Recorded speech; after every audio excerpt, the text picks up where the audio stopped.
Alright, so if you haven't been living under a rock for the past few days, you will have seen that Gege Akutami is ending Jujutsu Kaisen in the next 5 chapters. However, I believe that this will be truly catastrophic for Jujutsu Kaisen's manga. The series won't be a flop, don't get me wrong, but unfortunately I can see another tragedy of an ending incoming from one of the greatest new gen mangas that is out there. So here's exactly why I think this decision to end the manga so soon is going to be the fall from grace of Jujutsu Kaisen. Alrighty, so first of all, let's consider what is likely going to happen in the coming 5 chapters. So we know from Gege that the fight with Yuji and Sukuna is going to end in the next chapter, with it being its climax. But if Sukuna dies towards the end of this chapter, unless the entire chapter is essentially Sukuna's monologue, which I don't see happening since I think this chapter will be one of the most action-packed yet, then that means that the chapter afterwards, or chapter 2 out of 5, will likely revolve around Sukuna's resolve and Megumi returning to Jujutsu Kaisen. Also, next chapter, we also have to consider the fact that Yuji could sacrifice himself, which a lot of people have been predicting to be the ending of this battle. Meaning that not only do we have to deal with Sukuna's death and the aftermath of that, but it would also be a severe injustice towards Yuji if he didn't get at least a chapter of his own to do with his death as well. So we have now potentially used up 3 of the last 5 chapters. Then there should be at the very least a chapter of the aftermath of the battle, where we get an explanation as to people's conditions like Yuta, Higuruma, Todo, Hikari, Maki, and everyone else that participated in the Sukuna Jump Fest. As it seems like once Gege uses a character to fight Sukuna, they don't necessarily die, they just seem to get erased from the story. So we will 100% need some form of explanation for those guys. And the last and final chapter would probably be about the future of Jujutsu High, as well as the world they live in and the balance between sorcerers and cursed spirits. Which is kind of stupid to fit into one chapter, but I guess it's whatever. And that's because a large portion of the series was surrounding Gojo's philosophy about changing the Jujutsu sorcery system. So again, it just feels weird that Gege is going to manage to somehow wrap up that in one chapter. And if he doesn't, then what was the point in Gojo's death?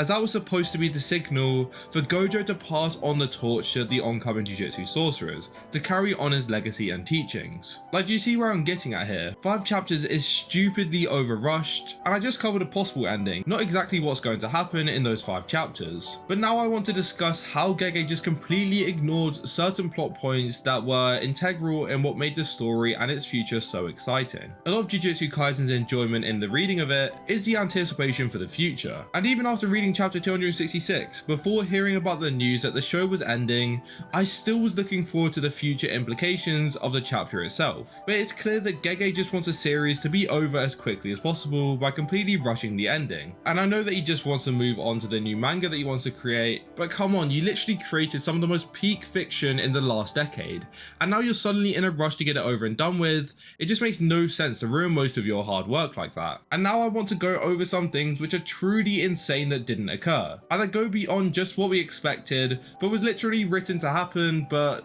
didn't end up happening, if you know what I mean. So let's start off big here. Uraraka versus Hikari. Well, where is it, Gege? And I know you didn't just forget about these two, because you have shown them in a tease in many of the chapters against Sukuna. Are you telling me that Takaba, the stupid NPC, got 3 whole chapters for his fight with Kenjaku?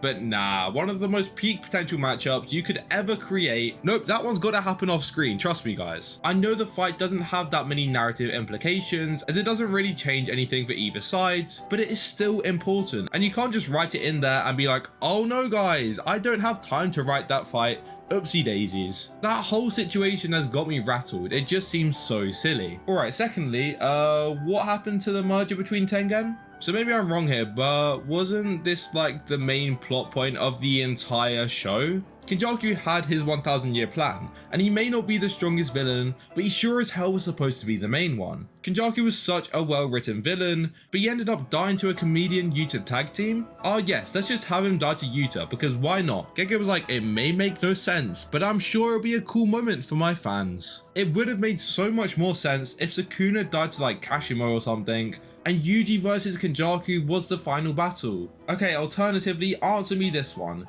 If Kenjaku's plan was just gonna get forgotten and Kenjaku dies in some meaningless battle, why not just have him die to Yuki and Choso? that ending for that battle would have been truly peak fiction, since it actually makes sense for Choso to kill his creator in a similar way to how it makes sense for Yuji to kill Kenjaku, and also Yuki sacrificing herself to become a black hole to kill Kenjaku as the climax of that battle would have been beautiful. But no, we had this silly situation where Kenjaku could use anti-gravity to just cancel it all out. But then you have all the off-screenings that occurred. For example, what about Nobara? Okay, we let it slide at the time, assuming we would get more clarity later on. And yeah, we got our clarity, don't worry guys, in the form of a funeral poster.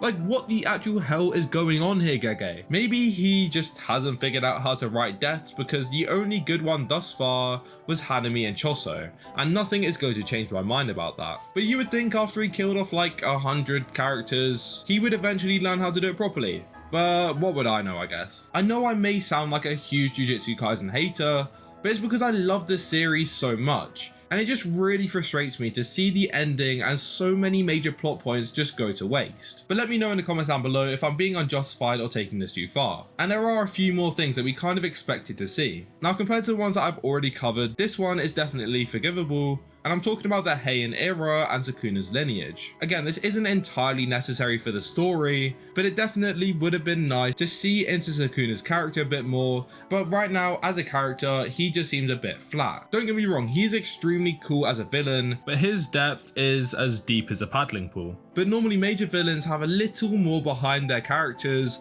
like Kenjaku for example.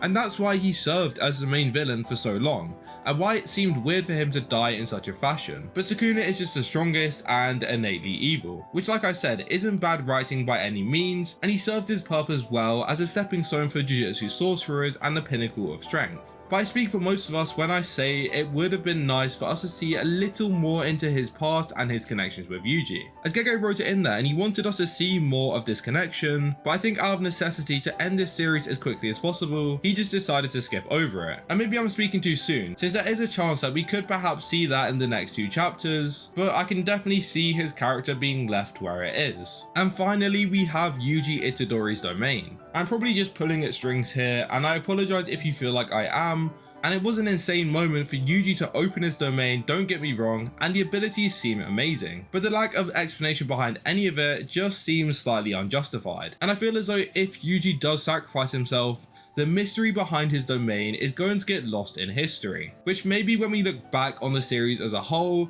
it could be considered great writing, but right now I don't agree with this domain appearing in like 2 or 3 chapters. Anyways, that is my run over, and like I said earlier, I do really enjoy the series, and I hope I'm wrong about some of the things I've said in this video. And let me know your thoughts on Jujutsu Kaisen ending in 5 chapters from now. But unfortunately, I really don't feel like Gege can do this series the justice it deserves by ending it in 5 chapters. Anyways, if you did enjoy, then make sure to like and subscribe as it supports the channel massively. But with that all said, I hope you enjoyed and I will see you all in the next one. Goodbye.